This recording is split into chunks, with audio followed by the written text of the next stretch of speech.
You wanted the best. You've got the best podcast. The hottest podcast in the world. The Chris Voss Show, the preeminent podcast with guests so smart you may experience serious brain bleed. The CEOs, authors, thought leaders, visionaries, and motivators. Get ready. Strap yourself in. Keep your hands, arms, and legs inside the vehicle at all times, because you're about to go on a monster education roller coaster with your brain. Now, here's your host, Chris Voss. Hi, folks. Voss here from the ChrisVossShow.com. Ladies and gentlemen, there are ladies things that makes it official. Welcome to the big show. For 16 years and over 2,100 episodes, we bring you the Chris Voss Show. As always, the Chris Voss Show is the family that loves you, but doesn't judge you, at least not as harshly as the rest of your family. But we don't loan you money, damn it.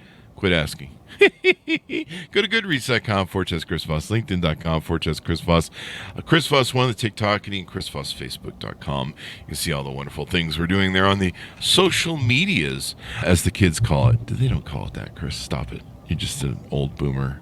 Anyway, guys, we have an amazing young lady on the show. We're going to be talking to her about her stories, her insight, her journey, and her cathartic moments that she went through that you can learn from and realize you're not alone, and also inspire you. The book is entitled Alive and Angry, a survivor's story and perspective on solving domestic violence, out October 24th. 2024, coming out, just barely came out. Jennifer Hotai joins us on the show today. We're going to be talking to her about her experience, her life, her journey, and how you can learn from it. She is a lifelong artist, tech enthusiast, creative leader, and domestic violence survivor. She has experienced and endured many challenges through her creative career and personal struggles. She worked on game and film projects as a concept artist while working dead-end jobs before creating an advertising company in 2015. She created a creative company called Pulitzer Animation in 2022 while escaping a life-threatening abusive relationship. She's now embarking on new opportunities, offering her leadership skills in tech and other industries. Welcome to the show, Jennifer. How are you? Doing great. Hey, y'all. Nice to meet everyone. I'm calling from Myrtle Beach, South Carolina. And this, by the way, my furry friend is Lily. She is my rescue pitty from the Humane Society and also my psychiatric service dog. People got to see the video on YouTube. On iTunes, they just hear the audio. But I can see it's Pitty, right? Oh, her name is Lily. And Lily, okay. Her breed is a pitty mix. Mm-hmm. Oh, Pitbull. Yeah, I can see her face just on the arm behind you, sleeping in the chair with you. Boy, I'm glad my dog doesn't learn to sleep in my chair, because I would my dog's pretty big, and I'm pretty big, so. Yeah, they're just snuggle bugs, and this is her heaven right now. Yeah, I mean, it's giving me these peaceful vibes, because it's, dogs have the look on their face. Jennifer, any .coms you want people to find out more about you on the interwebs? Yes, my company name is Pulitzer Animation. You can find it at amzn.to if you want to check out any of my work.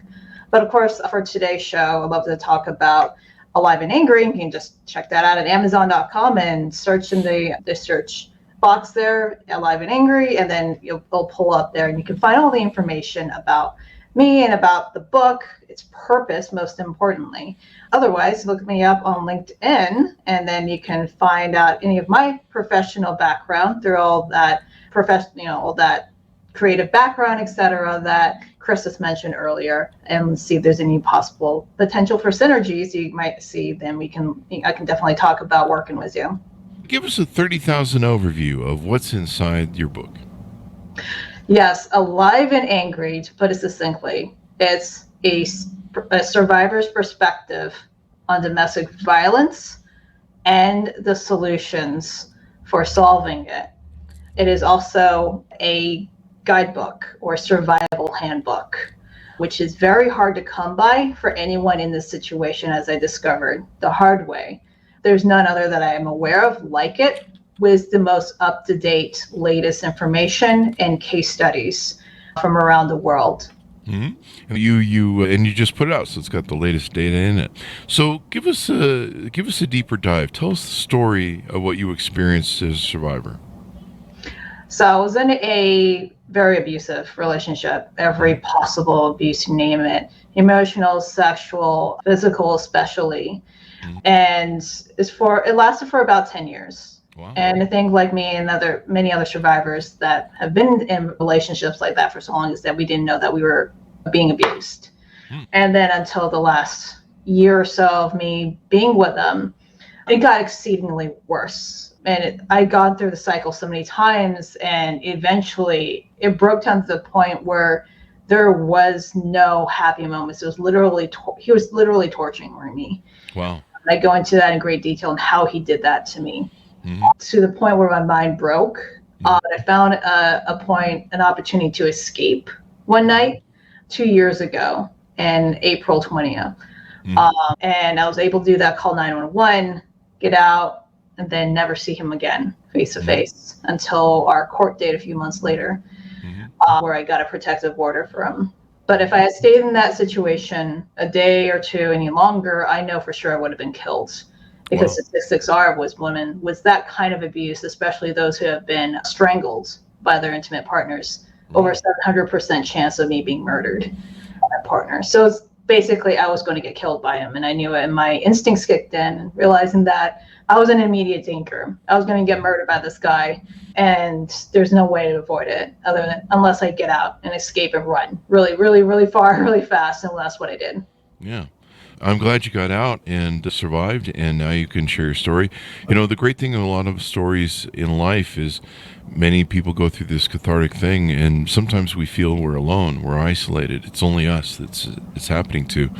And so by sharing our stories, good, bad, and ugly, we can help others learn that, number one, they're not alone. Number two, there's answers and a blueprint someone has for survival. And that's a great thing. So you mentioned that for the first 10 years, you didn't really think of it as abuse. What was the sort of psychology behind that people get into where they don't recognize abuse right away or in the midst of it? There's many stigmas attached with it, whether it's this is what you should expect from a relationship, or no prior knowledge of what an abusive relationship looks like until after you escape. A lot of that has to play a part of it. There's a huge amount of it is manipulation, because the abuser always manipulates their victims to thinking that, and isolates them, of course, too, that thinking that they cannot function in life without them, without being in control of every aspect of their lives, etc.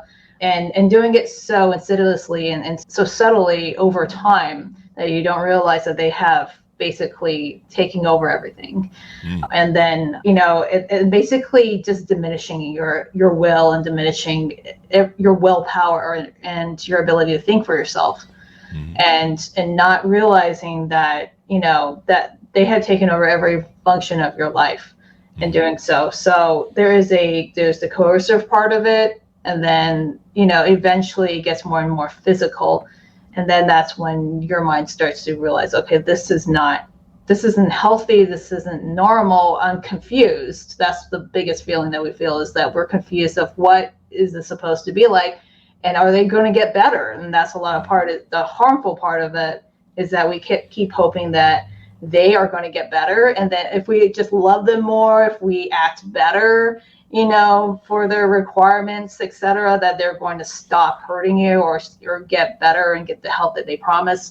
And it never does. It always, it's 100% guaranteed they're going to get worse, and it's just going to accelerate and get way worse.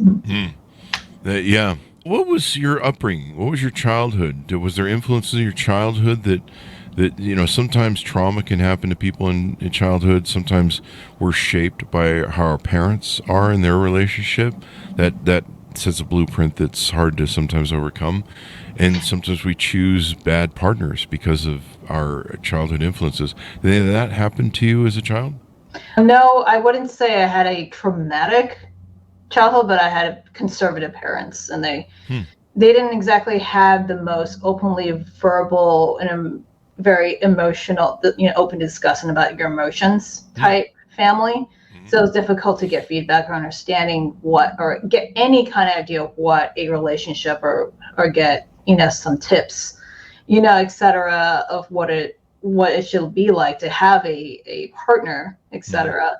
And, my parents come from that background, and it was a Christian upbringing.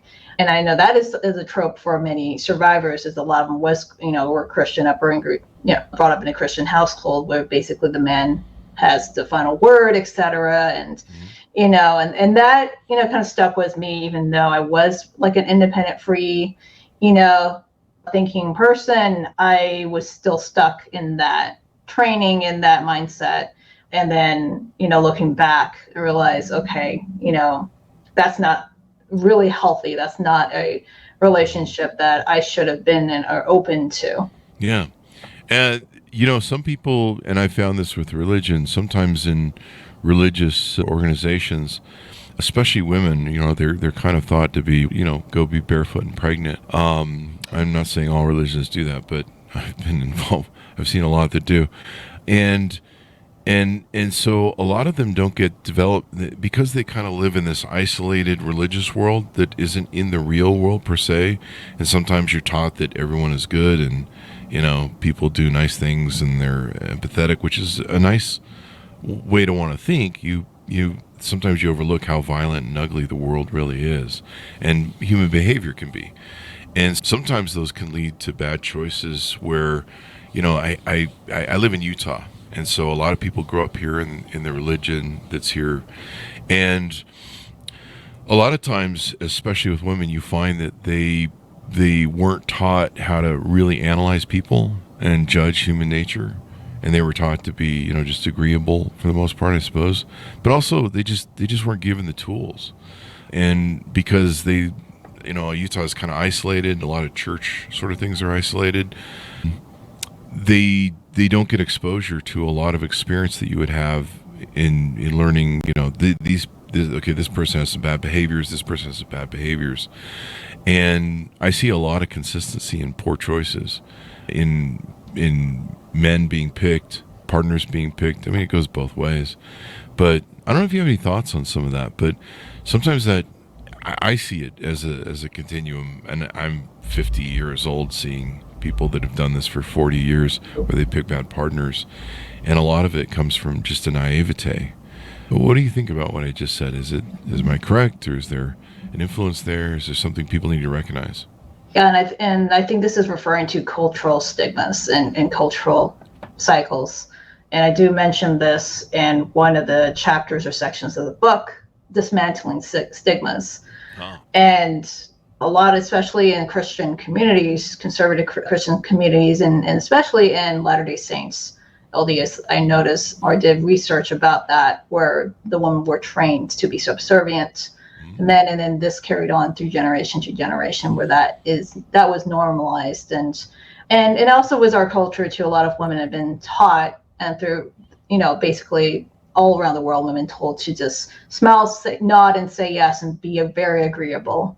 And then that's how you should act in society and in your family, et cetera. No matter what's been done to you, however harmful it is, because that's your role. Yeah. And you're nothing else better than that. Mm-hmm. And then unfortunately that goes back eons. And I actually cover one point of how long or how do we get to this point. Mm-hmm.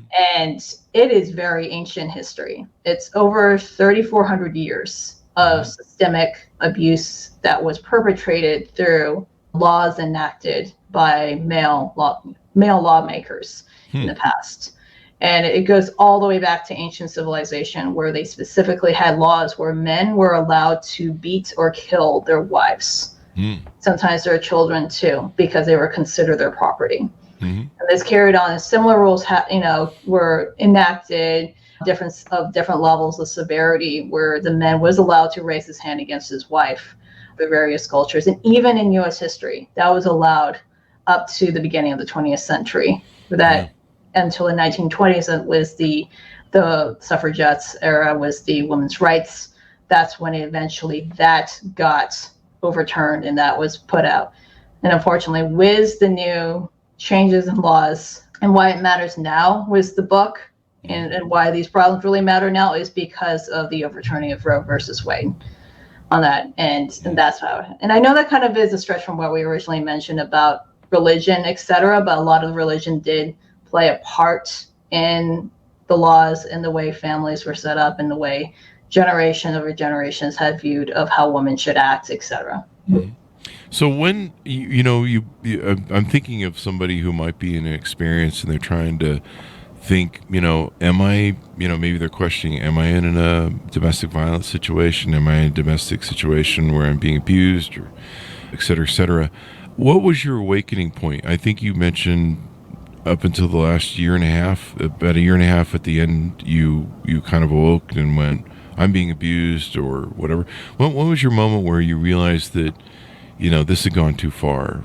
Basically, when I was being sleep deprived, that was probably the worst form of torture. And that is recognized by the UN as a form of torture, by the way. Yep. That caused so much pain and sickness in me that my mind just totally just going overboard, hypervigilance, fight or flight. It just started putting things into gear in my brain. I think that was necessary to generate the right chemicals in my mind to start seeing things differently. So talk to us about what that's a little about. Can you flesh that story out just a little bit? So what was going on? What was happening? And, I'm just thinking of other people that might be experiencing the same, that are listening, and they're wondering, is the same thing happening to me? Right. There's a lot of lists in there, and I did include it in the book of identifying what abuse looks like. Oh. And I included in the second section, defining abuse. And then at the very end, resources section, the most important part is identifying, how do you know if you're in an abusive relationship? And then the characteristics of what an abuser does on there. And then that includes basically what I've been through on there is everything from the mental manipulation, the diminishing, basically yelling, screaming, controlling everything that you're doing in the household, hitting, strangling you. They can do things, spiritually too. I'm not a super religious person, but that also is included spiritual coercion in there too. There's always the psychological impact, and sleep deprivation, one form of torture that's being done, basically, downplaying any of your requests and, being very condescending towards you is a big red flag right there. Ignoring any of your needs, etc. There's a long list of, things that you should identify, early on of what makes you feel uncomfortable, and then you should refer back to that list. And I want to find that particular list on my document of this book, because it's super important that everyone understands these signs. Yeah. Because you need to be able to recognize, what's happening. You mentioned too, I'll stall a little here for you when you find the list. You mentioned too the isolation. So I've seen both men and women get involved in relationships where their partner starts isolating them very quickly. It usually starts with their friends. I don't like your friends. I've had guys come to me and go, yeah, she won't let me be friends with you anymore, man. So we can't be friends because you're a bad influence, she says. And I'm like, okay, all right, have fun with that, man. I mean, if I had $1 for every story of that, I'd probably be worth a few thousand. And it happens to both men and women. It's kind of what they do. And then they isolate you from your family. Oh, I don't like your mom. Oh, I don't like your uncle, whatever. And I don't want you to talk to those people anymore. I recently had a very rich, successful friend of mine. It wasn't recent. This was several years ago, actually. This is all played out. But, he had a woman who isolated him. He spent less time with me and his family. She even wanted him to abandon his children and all this stuff. And he isolated himself. And so he wouldn't return my calls. He wouldn't return my texts for 2 to 3 years. In the meantime, she cleaned him out for almost $1 million. Oh my God. All the abusive sort of mental games. I don't think there was any. There was physical abuse, but the isolation, I think, is one tip off. Maybe when they start trying to isolate you to where you're the only one, or they're the only one that they're in full control of your life and listening to.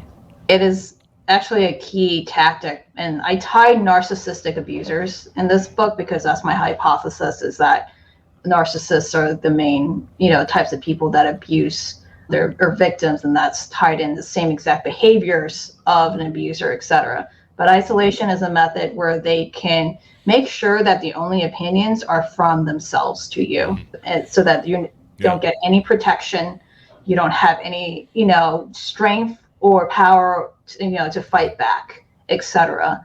And then that way it increases the reliance to the abuser to do and run anything else in their lives, etc., because they're the only ones that they should be ever talking to or giving any sort of affection to, etc. And I did find the list. Yeah, it is included in the list actually that I put down here. Yeah. You want me to read through here? Yeah, please do. So the top 11 signs, most common signs here: extreme jealousy, 2, controlling behavior, 3, quick involvement, which is basically love bombing you and moving the relationship super fast. 4, can we touch on that one? Let me hit on a few of these as we go through, if you don't mind. We'll flesh them out because it's gonna be hard for me to go back through them all. Yeah.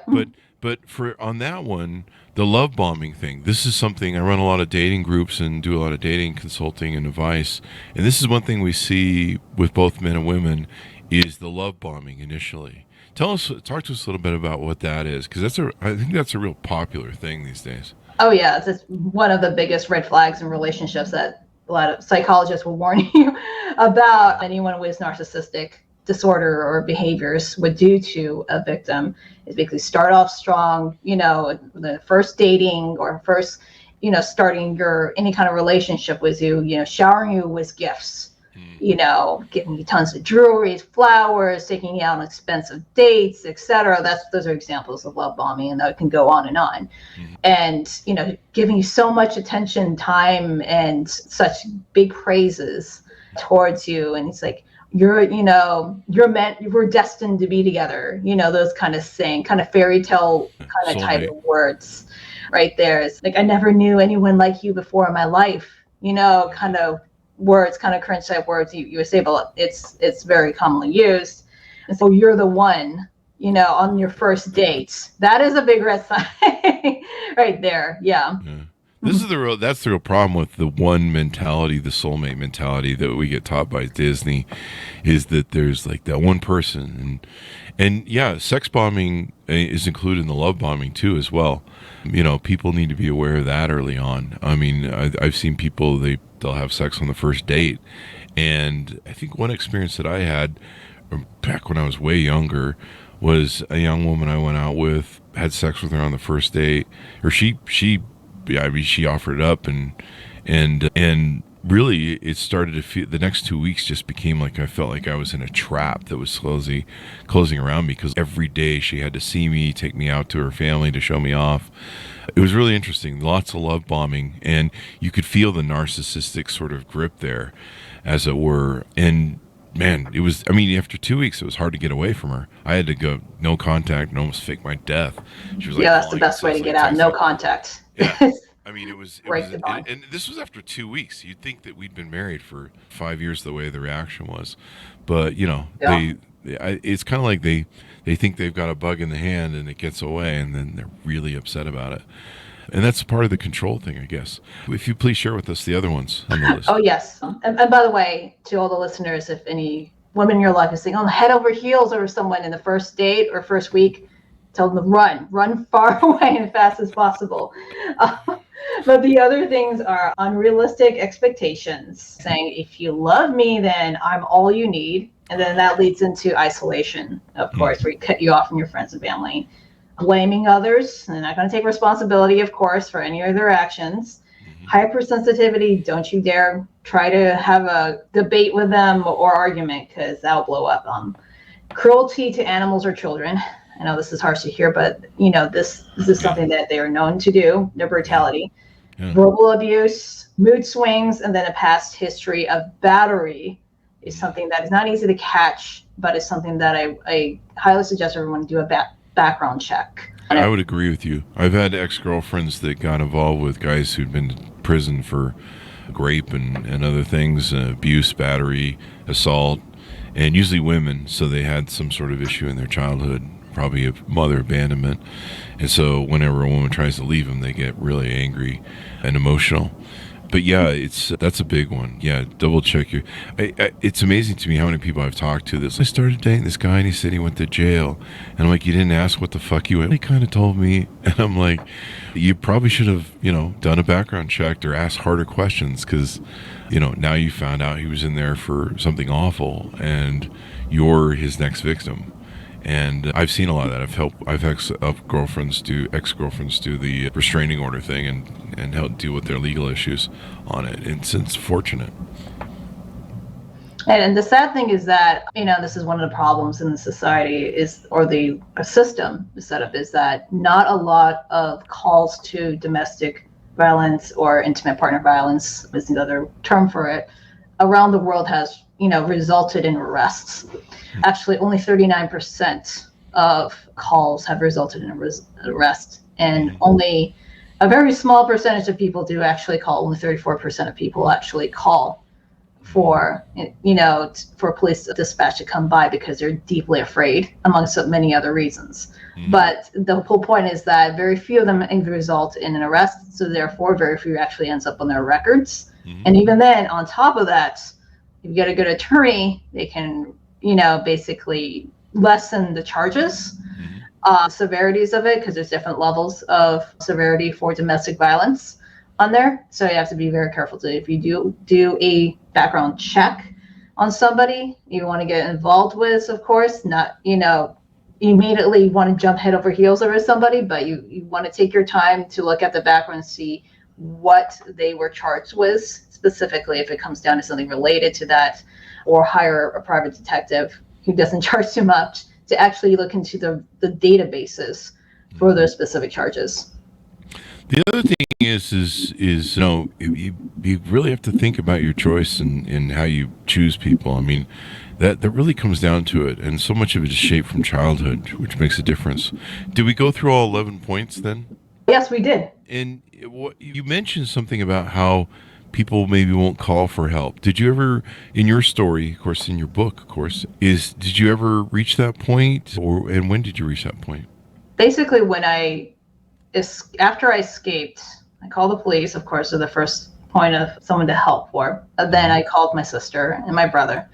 But I was really, it was easier for me to talk to my sister at that time. And she was able to kind of, help me cope with that, and then told me to get an airplane ticket.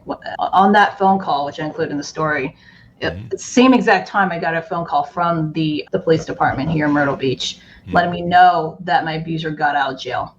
Oh, wow. So during that same time, I switched the phone line over to my sister, and as soon as she heard that, said, get out, get an airline ticket. And I did that so fast. Like, I don't remember how fast I did that. And then I grabbed everything as fast as possible and asked for a police dispatch to be at my house, and then I left. Because I knew if I stuck around, he would do what he promised to do, which was basically murder me in the worst way possible. So I'm not going to stick around for that. But that was the most terrifying time in my life, was knowing that someone was getting out of jail, knowing what you did to put them in that position, and then telling you that they would do something to you if you do. Basically the fear of punishment like that is so high, and most people do not, and especially women who had, financial, abuse, which in a lot of forms of abuse is removing all the forms of resources, credit cards, or money in the relationship. They would have no way of escaping. So they isolate you that way as well. So unfortunately, a lot of married women, especially women with children, they would be trapped and unable to escape, and therefore they cannot call for help. Yeah. It basically is treated as a hostage situation, which I do compare in there. I even put a Venn diagram showing experiences. Here's the same differences between a hostage situation and a domestic violence case right here. And basically it's mostly the same thing. The same situation right there, except the way the law enforcement treats them way more severe than compared to domestic violence abusers. So that is the sad truth of it. I also want to mention that there's another section in the book that includes popular cases of DV from around the world too. And these are very recent stories from this year to back in the 90s with the Nicole Brown Simpson case, and how that shaped our society being able to handle DV cases. So It explains all the process and how that was handled through police and the stigmas that they went through, whether from being afraid to call, the way that their religion or culture treated them, et cetera, and what the society, if once they heard about it, if there was an outrage, and what changes in their laws has affected from each of these cases. It includes solutions as well. So you've got a pitch deck that outlines actionable ways to combat domestic violence and survivor stories. So you give people the tools that they can use to combat domestic violence, and maybe not only recognize that they're in a situation, but how to get out of it. The entrepreneurial part of me wanted to do something that was way different than any other book. Mm-hmm. And this is basically, just like on Shark Tank, you have a problem that you address and you have the solutions on there. And so I go into great detail. Here are the main problems of society, starting from 1 in 3 women have experienced or going to experience DV in their lifetime globally, et cetera. 1,300 women die annually in the U.S. alone from DV-related cases, and it goes on all these different reasons, to over $3 trillion that is spent by the U.S. alone on basically all the financial burden for survivors or victims of DV cases, just to appeal to people on all different levels. If they're not appealed by the stress and pain and the deaths, then there may be distressed by the economic burdens that causes the economy. And there, see what I did there. So, and then I went in down there explaining, okay, and here's why it matters. Like you mentioned, Roe versus Wade overturning it, that basically caused a 99% increase in reproductive coercion for victims. And then we're seeing a 33% increase in DV cases since COVID. Since the lockdown from the pandemic, that was like pouring gasoline on fire for all the new DV cases. You may know why, because of all being stuck together, isolated, and that really, really, really pumped things up for all the calls coming in. And then that leads into, here's a detailed list of different aspects, from improving our law enforcement to law reform, new laws being put in place. Here's the technology part. So I also include everything from implementing a global domestic abuser registry, which has been suggested by a U.S. lawmaker before, but has been ignored. But I really think that should be put into place. So it's, like a sex offender registry for domestic abusers. And we really need one. And then also going into, here's how the system should be improved. Here's how we can improve that with AI, blockchain, et cetera, and include a chart and explaining with a mind map how the different systems would work in there. So that's my technology background, going into here's how we can actually do, here's how the system will work. And of course, I go into great detail of different costs and everything. And there are new other solutions, such as having a safe community, kind of like an Airbnb, but for survivors, et cetera, with sustainable communities, et cetera. So I go on and on with all these different possible solutions, in the hopes that if there's a lawmaker or somebody who is an advocate might want to do at least one of these solutions here, then that would help reduce the number of deaths in this country or around the world, and also make people less afraid to call to get to help, that they know that there is actually more resources out there to help them escape, and then also resources for them to survive and have a good quality of life afterwards. I'm glad you give them the tools to, help them identify, give them the tools. You collect on stories around the world, you said. Do you want to tease out a couple of the stories? Yes, actually the closest one here, literally in Myrtle Beach, where I live. I want to acknowledge the victim, Micah Francis. Her married name was Micah Miller. She was married to a pastor here. If you have heard of the story, it was in Maine National News earlier this new year. Basically, the outcome of her enduring of repeated abuse, such as stalking and control, grooming, sexual abuse, etc., the whole list, everything she endured from him, an alleged, I'm going to say alleged just to be officially legal, from him, all the police reports ended up was a gunshot to her head. Oh no! In North Carolina. So there was a huge outrage, justice for Micah, hashtag that's been going around in her. But the whole point is that this case raised a concern for why the coercive control law, or the coercive control bill that was brought to attention to South Carolina Senate, was ignored since 2020. Wow. And the family attorney for Micah Francis's family has been fighting for it. But the whole point is this coercive control law bill has been addressed to different states throughout the country in the U.S. And there's like about over a dozen states who still do not have this bill, miraculously. And they address these behaviors of abusers besides seeing an obvious bruise mark on a victim.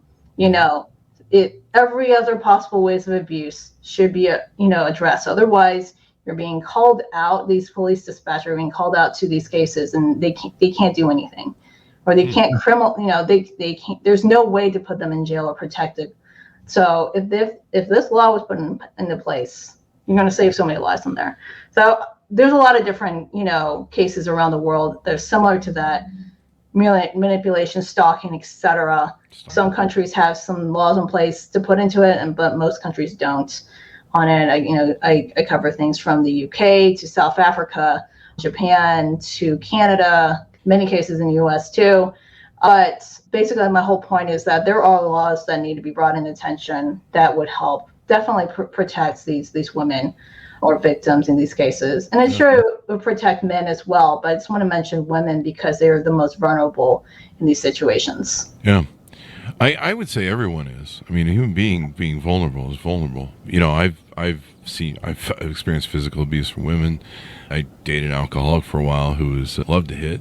Never hit her back. Always had to fold my arms and deal with it. But, we get in these situations with people where they have problems. And sadly, we get involved with them, and it's not always good. And sometimes the best thing to do after that is to go into therapy and find out why you choose sometimes these people and why you find you're susceptible to it. Therapy is so important, and I highly recommend it for everybody. So give us your final thoughts as we go out on the book and where people can find you on the internet. Yes, basically, if you're involved in the community and you standpoint have a woman in your life, or a daughter, niece, someone coming of age, please have them read this book. It may save their life. If you are in the school system, anywhere from, I recommend 16 and up, so high school to college, please purchase copies of this book and have it in your library.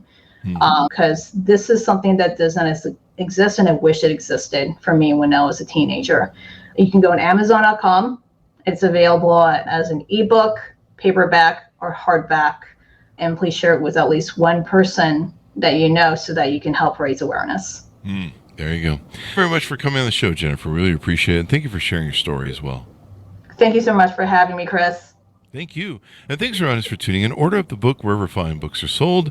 It's called Alive and Angry, a survivor's story and perspective on solving domestic violence. Let's all be good to each other, folks, as we always say in the show. Go to goodreads.com/Chris Voss, LinkedIn.com/Chris Voss, Chris Voss 1, the TikTokity, and all those crazy places on the internet.